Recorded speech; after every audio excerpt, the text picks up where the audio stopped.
everyone. Okay, so if you're looking to get more time out of your day, you feel like it is always so hectic, you never have time to do the things you want to do, you're barely getting done the things on your to-do list, or maybe you're not at all, today's video is for you. Today I'm talking about the 7 habits you need to manage your time better.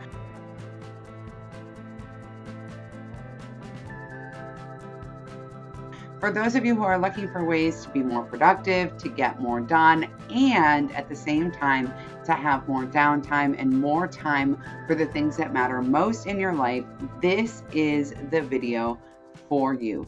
These 7 habits came about after years and years of managing a crazy, outrageous schedule with 5 kids, including 2 special needs kids, 2 businesses running out of my home, PTA president, Girl Scout leader for 2 troops, etc., etc. I was most definitely burning the candle at both ends. I was exhausted, on the verge of a complete breakdown, and I started to reevaluate what I was doing with my time and created these 7 habits that I have used ever since to be more productive, more creative, get more done in my day, and have more time for rest, relaxation, and connect with the people I love most. So let's get started.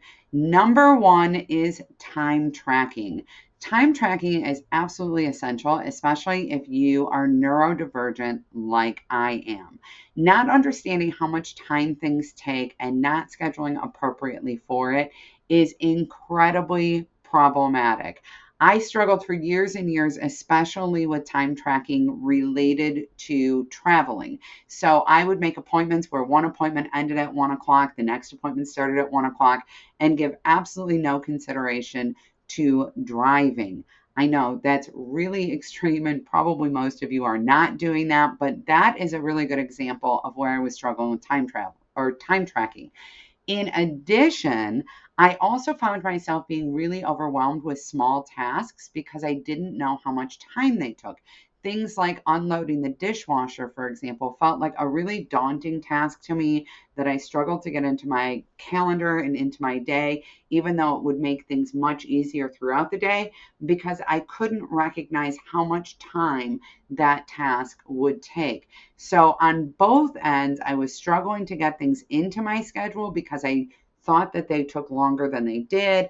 I was scheduling too many things in my schedule that did take a longer period of time and not giving myself enough time to do them.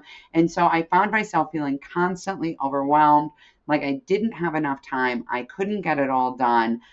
Which is exhausting. And then I would often honestly find myself just completely checked out, zoned into scrolling on social media or YouTube or binging Netflix because I was feeling just so overwhelmed and finding myself completely crashing. So understanding how to track your time, tracking your time, understanding how long various different tasks take helps you create a schedule that will work for you.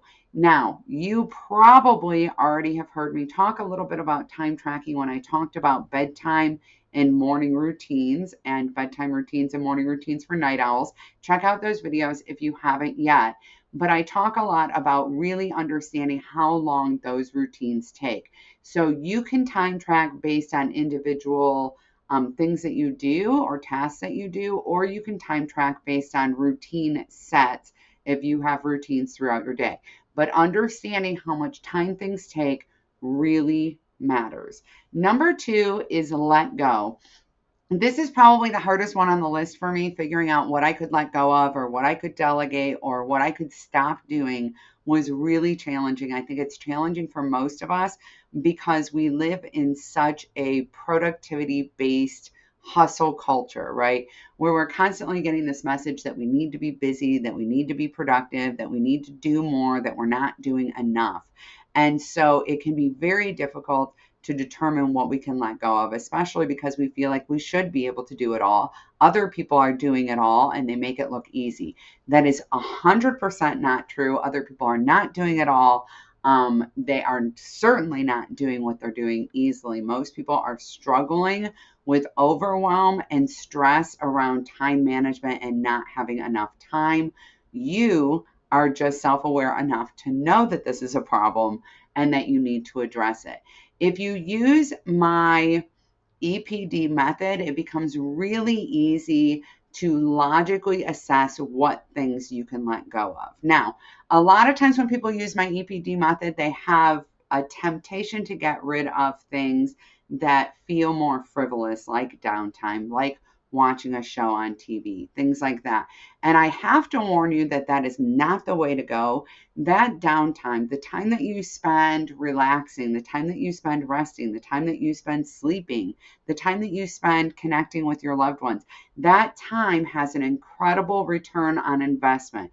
It causes you to be more productive, more creative, and to show up better in your life as a whole. So it's really important that we recognize that things like goal work or journaling or having a cup of coffee by ourselves in the morning really have a profound impact on improving our time usage throughout the day.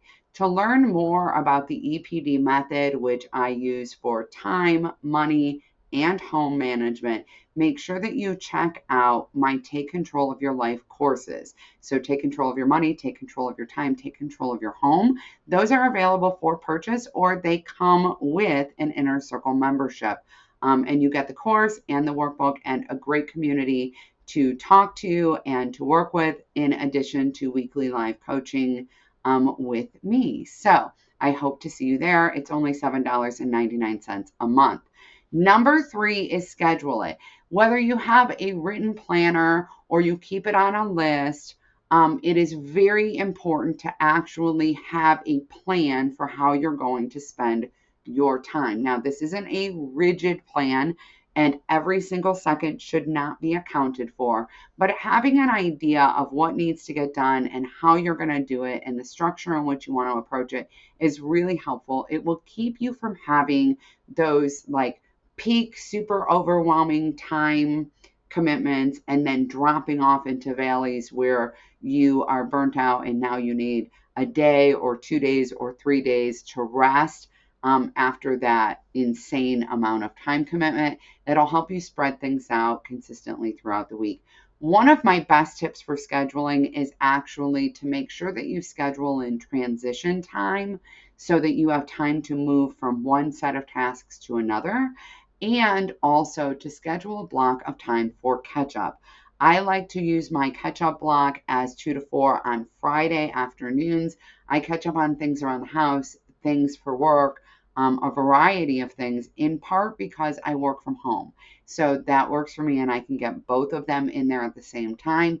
If you don't work from home, you might want to schedule a half an hour to an hour for catch up at work and a half an hour to an hour for catch up at home. I like to put an end cap on this so that I am not playing catch up for an extended period of time. If I don't have anything to catch up on, which happens a lot more frequently now as I've gotten better at implementing these habits and doing this consistently, I actually just let myself have that time as free fun time. A lot of times I spend that time playing Scrabble with my husband or watching a movie, and just basically unwinding, in addition to any other unwind time that I have scheduled throughout the week. So it's okay. We don't need to fill that time with something productive, but it is good to have a little bit of overflow time to really set yourself up for success, and to prevent yourself from feeling like you're under the gun all the time. Number 4 is stack it. One of the best things that we can do to make more time in our day is to commit to doing like things with like things. Now, some people do this. For example, if you don't really like cooking, but you're trying to eat more from home for financial reasons or health reasons, having some meal prep time is really helpful, because when you prep your meals all at one time, you have one cleanup. You are staying in that same task for a more extended period of time. Other things that can be stacked are things like wiping down the bathroom while the kids are in the bath, running all of your errands at one time, creating your appointments back to back. Like a lot of people I know have a day where they do all of their appointments, or a morning where they do all of their appointments, so that they only have that running around one time in the week. Now, if stacking it doesn't work for you because you just like more variety in the day, I'm going to go ahead and let you know that that is completely fine. These techniques work for a lot of people in their lives, but for some of us, we may naturally have the desire to jump around a little bit more in what we're doing and to have a little more variety in our day. Maybe you get bored doing something for a more extended period of time, like meal prepping, for example, or you're like me and you just like cooking every night. I know people think that's weird. That's okay. I want you to work around this the best way you can. But what I find is easiest is to stack tasks that I really don't want to do, that I do not look forward to, but that still need to happen, that I can't let go of because they're too essential. That way, I kind of rip off the band aid and get them all out of the way at one time. Next, number 5 is going to be prevent urgency. Part of how I prevent urgency is by stacking things together that I don't like doing. Because I'm going to be honest here, if I don't like doing it, there's a high likelihood if I don't stack it and get it in my schedule, I am going to procrastinate. And when I procrastinate, it's going to show up in my schedule in a very urgent way. And I don't know, it's Murphy's Law or something. It will always show up at the most inconvenient time, right? And so I like to make sure that I'm always working to prevent urgency. A lot of how I do this is by scheduling things I don't like doing on Mondays. I leave my Mondays clear. I schedule the things I don't want to do, the things I know I'm likely to put off. I stack them all together and I just knock them out. So I have the rest of the week to relax, and so that I don't have to, meaning relax and do the things I prefer to do on my to-do list. But I don't have urgent things popping up everywhere. They're done. They're all out of the way. I was raised with a eat the frog mentality where you do the things you don't want to do first. That way they're not weighing on your mind. You're not feeling stressed out about them. You're not feeling overwhelmed, thinking about when you're going to get them done because you already took care of them early on. Number 5 is prioritize organization. I like to schedule about 15 minutes every single week to organize something that needs to be organized. In addition to that, I also prioritize organization by organizing things as they come into my home. Things like papers, for example, are a really big deal to get through right when they come into my house. Everything has a place with mail or other papers. That way I know what I'm doing with them. I use a mailbox system. There is a YouTube video about schoolwork mailboxes that I used for my kids' school. I also use that for other papers. So I have a different system where I file things like bills, places that need to be called, things that need to be filed, and then I tend to do that all at one time. And that way, it's all in one place. I know where things are.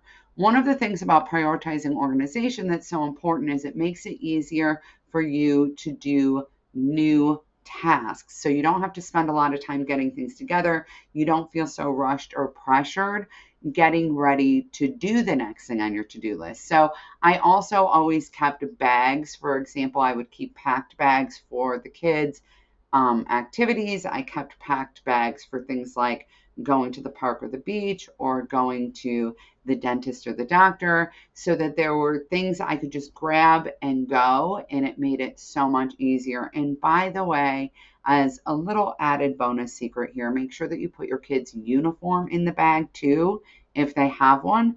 That way everything is all together. I always kept those bags in my laundry room, so I would just get their practice clothes or their uniform or whatever it was right out of the dryer, throw it in the bag, usually not folded unless there was like a wrinkle thing related to the activity. And then the kids could just go grab their outfit out, including their shoes, put it on, and we could leave. So, understanding that if you are a little bit organized, if you kind of have a space for the things that you know you're going to need on a routine basis, it'll take you a lot less time and you will avoid a lot of stress because everything is right where you need it. Number 7 is my favorite by far, which is keep a to-do list. I think to-do lists are really important. There's a few different reasons for it. One is keeping a to-do list, just so you know, is at the end of the night, you write down whatever you did that day, right? You add in the things you did and cross them off. Who doesn't like crossing things off their to-do list? I mean, if you don't like crossing things off your to-do list, I want you to tell me in the comments. I have to know about it because I've never met a person who doesn't like to cross things off on their to-do list. So what you do with the to-do list is at the end of the day, as you go through what your to-do list was for the day, some of those things you may have gotten done, some of them you didn't, some of them you may need to move, right? You add things that you did throughout the day. So you go through your day and you think about what you were doing in your day.